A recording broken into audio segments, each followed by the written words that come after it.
The whole world thinks that Princess Catherine inherited the legendary jewelry box of Princess Diana. But the truth is, by law, Catherine is forbidden from even touching her most famous pieces. And the ones she did manage to get her hands on, she is methodically destroying. Welcome to the Silent Vault, the place where Diana's diamonds are hidden from the public eye. In the crisp, quiet days of November 2010, shortly after her engagement to Prince William was announced to the world, Catherine Middleton was granted private access to the highly secure vaults beneath Kensington Palace. According to royal insiders, it was during these weeks that items from the late Diana, Princess of Wales's collection were officially transferred to Catherine's care. We can easily imagine the scene. The heavy steel doors, the overhead fluorescent lights illuminating dozens of velvet-lined boxes. Inside those boxes rested the diamonds, pearls, and sapphires that had defined the most photographed woman of the 20th century. The public assumed this was a fairy tale moment, the new princess inheriting the glittering treasure chest of the mother she never met. We celebrated what Catherine chose to wear, the famous sapphire engagement ring glowing on her finger. But the private archives record a very different story. They record what she did not choose. In the complex, rigid vocabulary of royal jewelry, selection is a statement, but refusal is a declaration. Some inheritances are worn with pride. Others are deliberately kept in the dark, serving as silent witnesses to a complicated past. Today, we are opening the sealed boxes. We will examine the pieces Catherine is legally forbidden to touch, the masterpieces lost to the auction block, and the intensely personal jewels of Diana that the new Princess of Wales flatly refuses to wear. Chapter 1. The Forbidden Crown, Blood versus Title. To understand the jewelry of the British royal family, you must first understand that beauty is entirely separate from ownership. When a royal bride walks down the aisle, she is surrounded by two distinct categories of jewelry: crown property and family property. And the harsh reality that Diana faced, and that Catherine now navigates, is that neither category actually belongs to the woman wearing it. Let us look at the ultimate symbol of Diana's independence, the Spencer tiara. This diadem is inseparable from Diana's image. She wore it on her wedding day in 1981 while the world watched. She wore it on state tours, to diplomatic banquets, and for iconic portraits. It is a breathtaking piece, designed in the garland style, featuring a central heart flanked by continuous running scrolls and star-shaped flowers, all heavily dusted with diamonds set in silver and gold. Museum audio guides, memorial captions, and millions of fans worldwide call it Diana's tiara. But the legal documents tell a radically different story. The Spencer family has roots dating back to the Norman conquest, and by the 18th century, they had established strict principles of male primogeniture. Jewelry belonged to the estate. It passed from father to son, completely regardless of sentiment. Women received lifetime access, they never received ownership.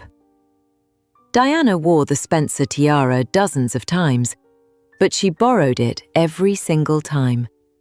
She checked it out under family loan protocols, and she returned it to the estate trustees after the event.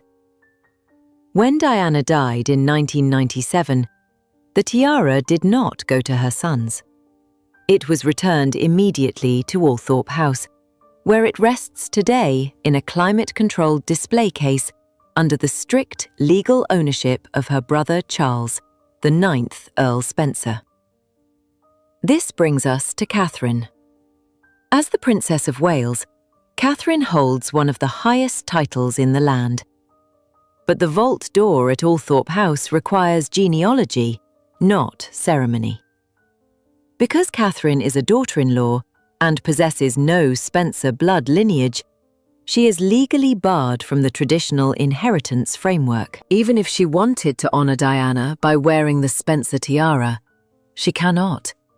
The bloodline trumps her royal title.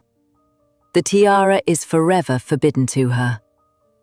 So, If Catherine could not inherit Diana's family tiara, what about the crown jewels she wore? This leads us to the Cambridge Lover's Knot tiara. Commissioned by Queen Mary in 1913, this towering structure of diamond arches and 19 suspended Baroque pearls was given to Diana as a wedding present from Queen Elizabeth II. The public saw a generous gift. The Royal Collection Trust ledger recorded something else: a lifetime loan. Diana reportedly found the lover's knot agonizing to wear. It was heavy. It induced blinding headaches. The swinging pearls created a distracting noise. Yet she wore it repeatedly, her neck strained beneath the literal burden of expectation. When Diana divorced Prince Charles in 1996, the terms of the loan were activated. The tiara was crown property. It had to be returned. Within 48 hours of her tragic death in Paris, while the world wept, the Royal Collection Trust staff officially retrieved the piece. Executives managed what she owned. Trustees reclaimed what she had borrowed. The vault worked faster than grief. For almost 20 years, the lover's knot sat in the dark. Then, in December 2015, Catherine wore it to the diplomatic reception at Buckingham Palace. The media proclaimed that Catherine had inherited Diana's beloved crown. But archivists noted the legal repetition. Catherine did not inherit the lover's knot. She simply signed an identical document to the one Diana signed in 1981. The same legal status, the same restrictions, the same return clauses. She borrows light from a vault she does not control. The camera lies about possession every time the shutter closes. But perhaps the most tragic chapter in this illusion of inheritance is a piece that Catherine lost not to royal protocol, but to the brutal timing of fate and commerce. This is the Swan Lake necklace. On June 3, 1997, just 2 months before her death, Diana attended a gala performance of Swan Lake at the Royal Albert Hall. She wore a mesmerizing, brilliant necklace featuring 178 diamonds and 5 magnificent South Sea pearls. It was custom made for her by Garrard, the crown jeweler.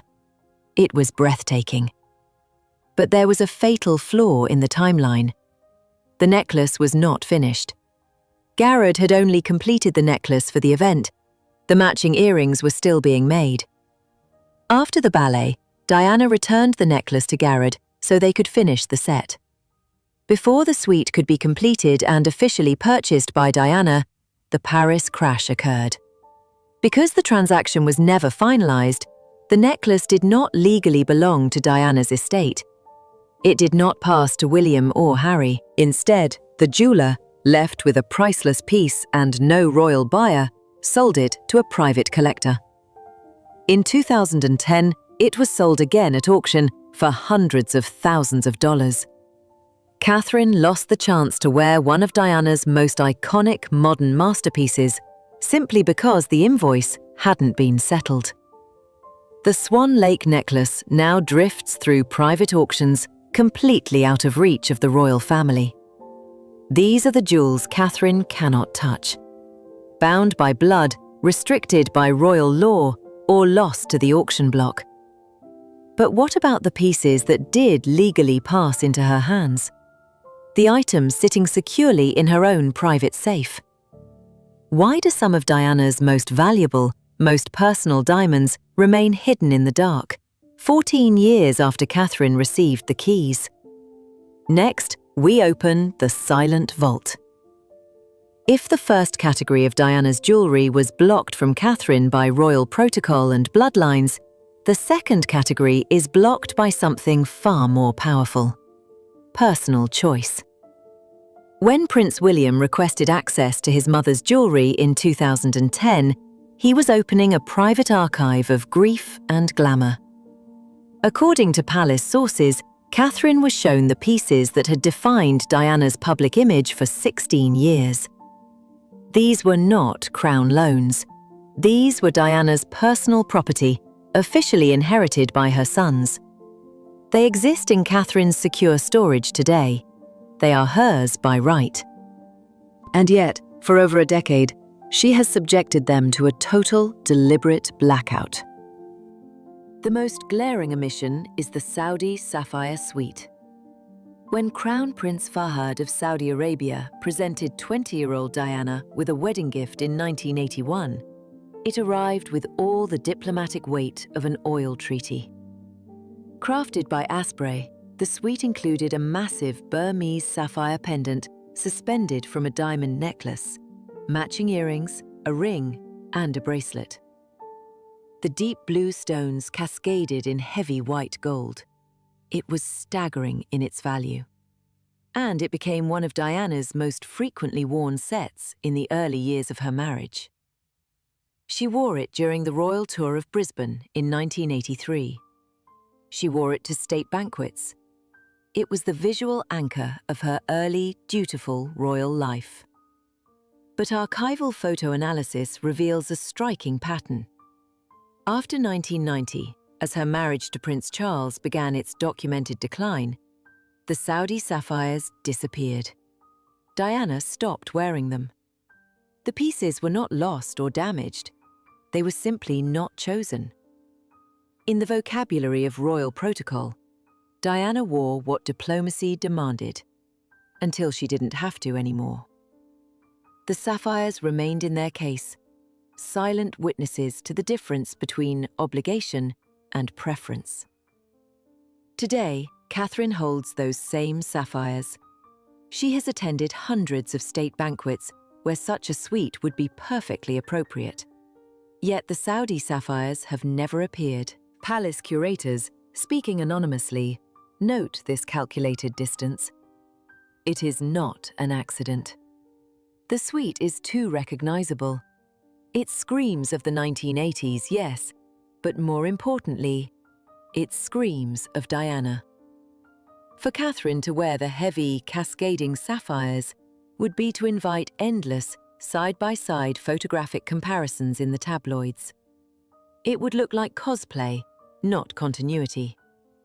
By leaving the Saudi suite in the dark, Catherine's absence speaks a language she controls completely. The velvet box remains closed, locking away the memory of a spectacular, but ultimately tragic royal era. But if the Saudi suite is hidden out of caution, our next piece is hidden because it is practically radioactive. This is the 7-strand pearl and sapphire choker, famously known as the Revenge Choker. The origin of this piece is a masterclass in Diana's defiance. The central element, a massive oval sapphire surrounded by 2 rows of diamonds, was originally a brooch, given to her as a wedding present by the Queen Mother. Diana famously hated wearing brooches. She found them stuffy and old-fashioned. So, she took the Queen Mother's conservative gift to a jeweler and had it mounted onto 7 strands of pearls, creating a massive architectural choker. It was a bold modification, but its true infamy was cemented on June 29, 1994. That was the night Prince Charles confessed his adultery on national television. Diana, refusing to hide, attended a gala at the Serpentine Gallery, wearing a daring, off-the-shoulder black dress that immediately became known as the Revenge Dress. And what was glowing at her throat? The 7-strand choker. It was the ultimate statement. She wore a gift from the heart of the Windsor establishment to declare her absolute independence from them. The necklace became a weapon. After Diana's death, the Revenge Choker was not returned to the crown. Because Diana had paid for the modification herself, the legal ambiguity was resolved in her favor. The choker belonged to her private estate. It passed to Princes William and Harry. It is now presumed to be in Catherine's possession. But consider the impossibility of wearing it. How does the current Princess of Wales, a woman dedicated to the stability of the monarchy and deeply loyal to King Charles and Queen Camilla, wear a necklace that is universally recognized as a symbol of war against them? She cannot. The piece is too loud, too controversial, and too soaked in the bitterness of the 1990s divorce. Catherine's restraint here is essential. She understands that public memory is anchored to the image of Diana wearing that choker, defiant and smiling in black silk. To wear it now would be to dig up the darkest chapter of her father-in-law's life. So, the revenge choker sits in a secure vault. Its pearls have not been restrung. Its clasp has not been opened. It exists in a state between private property and public symbol, too historically significant to dismantle, but far too dangerous to display. What Catherine does not wear says far more than what she does. The velvet boxes that never open hold their own narratives, locked and deliberate. She is building her own legacy, rather than inhabiting the heavy, complicated armor of her predecessor. But what happens when Catherine does want to wear a piece of Diana's personal jewelry, but without the baggage? She doesn't just wear it. She fundamentally changes its DNA. Next, we look at the art of erasure. Royal protocol permits the modification of inherited jewelry, but only with meticulous documentation. Records show that Catherine, Princess of Wales, has made adjustments to several pieces she inherited from Diana's private collection. But these are not just ring resizings or clasp reinforcements. When Catherine alters Diana's jewelry, she engages in the subtle art of erasure. The most striking example is the double-drop sapphire and diamond earrings. These earrings were a staple of Diana's wardrobe. They perfectly matched her famous engagement ring. Originally, they featured a large cabochon sapphire drop surrounded by diamonds, suspended from a smaller, but equally brilliant, sapphire cluster at the top. They were heavy, dramatic, and distinctly 1980s in their proportion. Diana wore them constantly throughout her marriage, often pairing them with her voluminous feathered hairstyles and bold shoulder pads. They were the defining earrings of her era. When Catherine inherited them, she did not wear them as they were. Instead, she took the earrings to a jeweler and made a surgical strike. She completely removed the top sapphire cluster. The heavy double-drop design was dismantled. What remained was a single sleek sapphire drop, suspended from a simple diamond wire.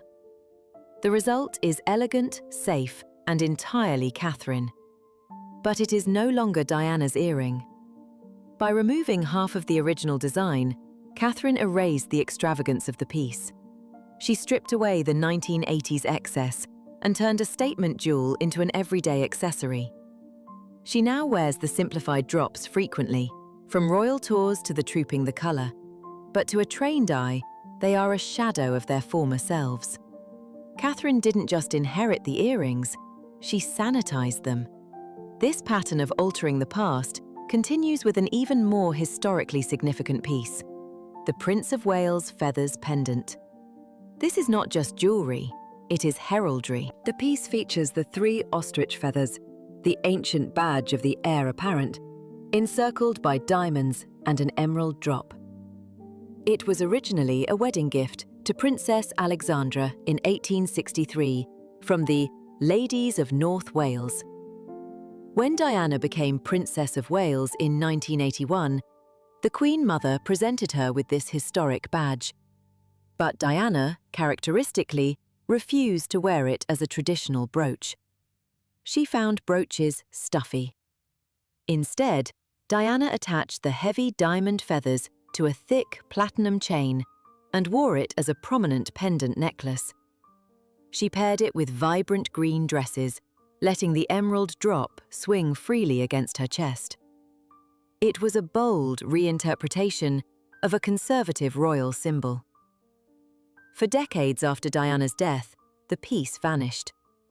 It returned to the crown, waiting for the next Princess of Wales. In 2022, Catherine assumed the title.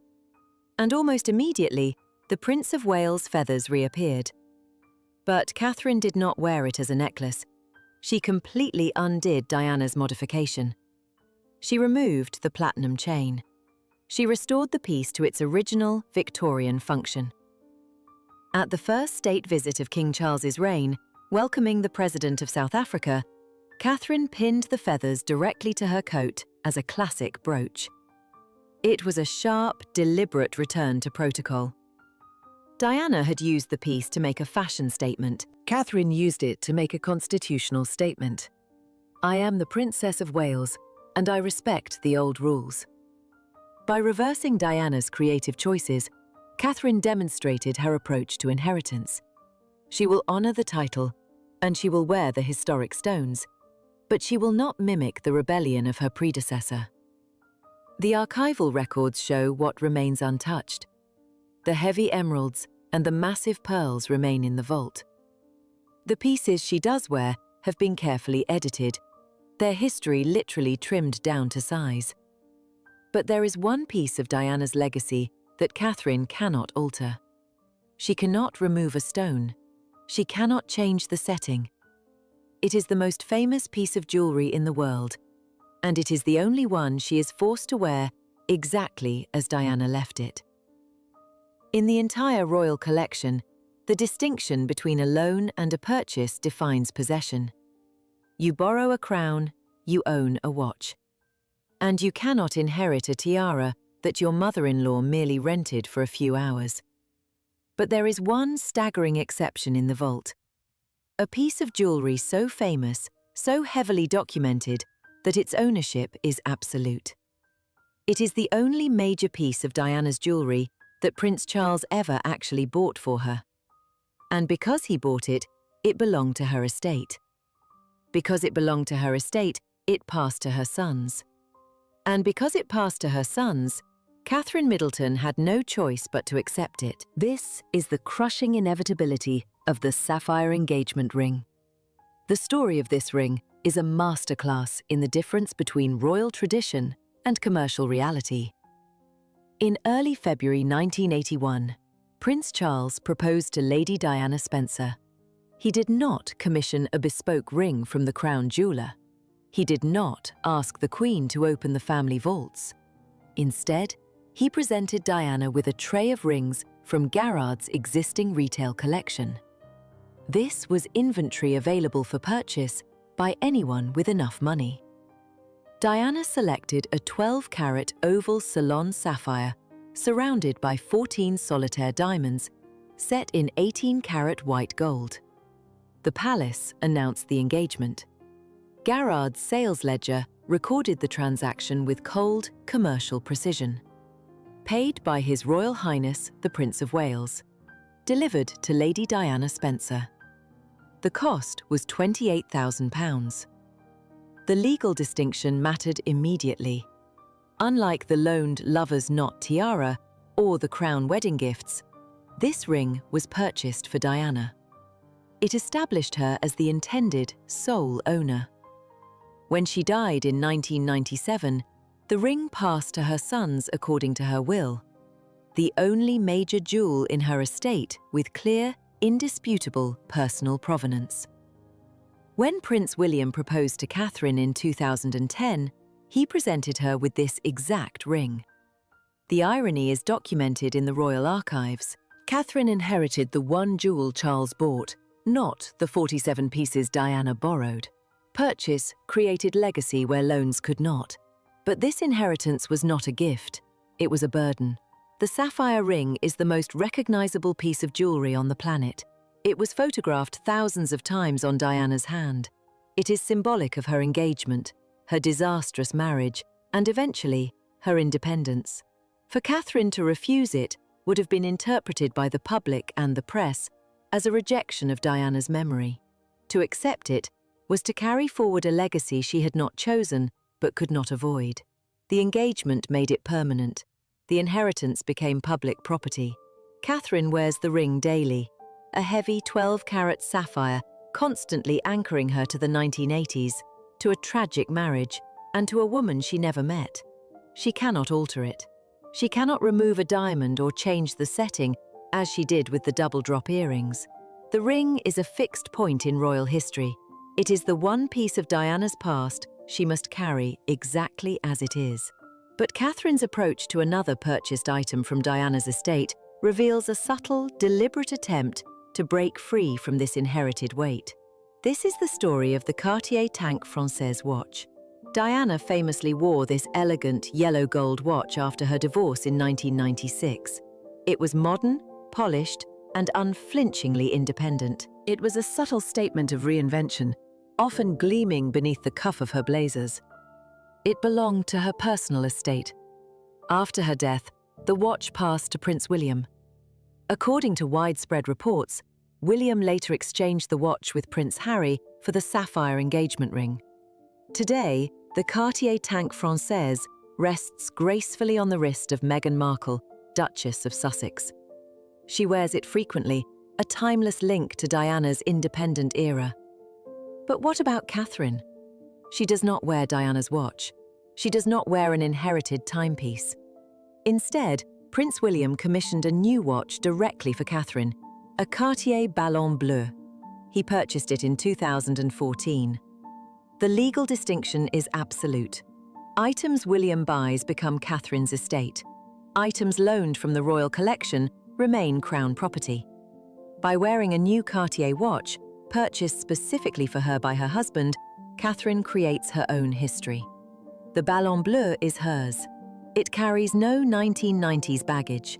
It is not haunted by divorce or tragedy. It is a quiet, powerful symbol of a modern, stable royal marriage. Catherine wears crowns she does not own, and she wears a sapphire ring she cannot change. But on her wrist, ticking away the hours of her future reign, is a watch that belongs only to her. Purchase defines possession. But as we look to the next generation, we must ask, what happens to the borrowed light? What will Princess Charlotte inherit when her time comes? Next, we look at the legal destiny of the royal vault and the double exclusion facing the next princess. The succession to the Crown Act of 2013 reformed royal primogeniture. It ensured that Princess Charlotte retained her place in the line of succession, regardless of any younger brothers. But this legal reform did not extend to the royal vault. When we look at the future of Diana's jewelry, we must look at Princess Charlotte. The public assumes that as the only daughter of the future king, she will inherit her grandmother's glittering legacy. They expect to see her wearing the tiaras that defined the 1980s. But the vault door requires genealogy and protocol, not public expectation. Princess Charlotte faces a double exclusion. First, she is excluded by blood. The Spencer tiara, the most famous diadem associated with Diana, is strictly governed by centuries-old estate law. It belongs to the Earl Spencer. It passes only through the male line. Diana's nieces, the daughters of the current Earl Spencer, retain borrowing privileges for their weddings. But Charlotte, despite her royal rank, possesses no Spencer blood lineage through the male line. She has no legal standing under their traditional inheritance framework. Charlotte will never own the Spencer tiara. She will likely never even be allowed to borrow it. Bloodline trumps titles. The gates of Althorpe House are legally closed to her. Second, she is excluded by the rules of the Crown. What about the Cambridge Lover's Knot tiara? The crown Diana borrowed and Catherine currently borrows. The Royal Collection Trust has clarified that loan eligibility depends entirely on the performance of state duties requiring formal regalia. It is not based on birthright.